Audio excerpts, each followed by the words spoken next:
Imagine a scenario where a U.S. administration imposes sanctions on the leader of one of its closest allies in South America, accusing him and his family of involvement in the global drug trade.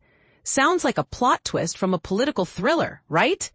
But this is exactly what happened when the Trump administration targeted Colombian President Gustavo Petro, his family, and a key member of his government. This move has not only escalated tensions, but also sparked a heated debate about the U.S.'s approach to combating drug trafficking and its relationship with Colombia.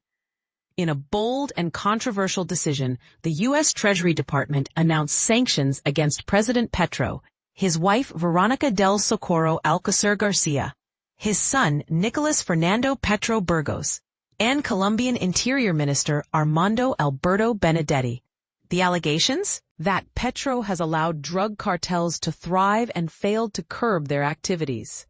Treasury Secretary Scott Bessent stated, President Trump is taking decisive action to protect our nation and send a clear message that drug trafficking will not be tolerated. But here's where it gets controversial. Petro has vehemently denied these claims, defending his anti-drug policy as a shift from repression to negotiation. His strategy focuses on reaching agreements with coca leaf growers to transition to legal crops, targeting major drug lords and combating money laundering.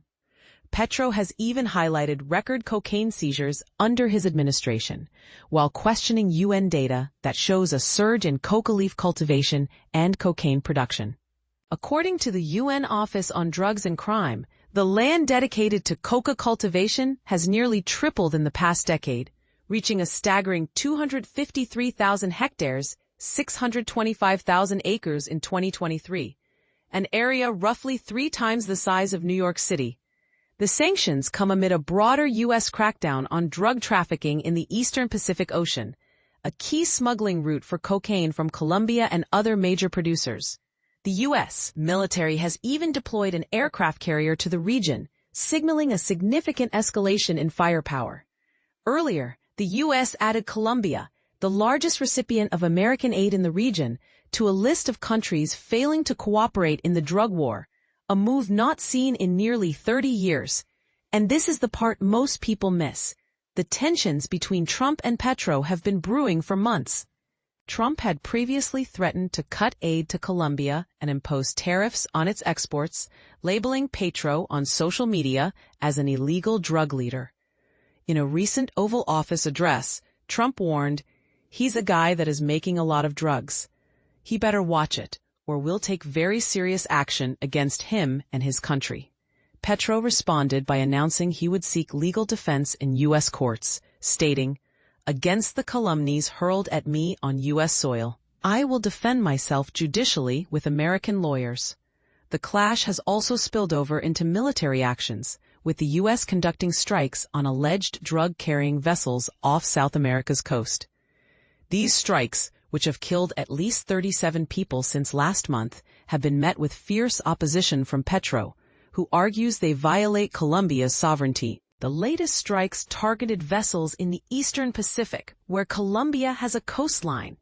This year alone, Petro and Trump have clashed repeatedly. Petro initially rejected U.S. military flights deporting migrants, prompting Trump to threaten tariffs.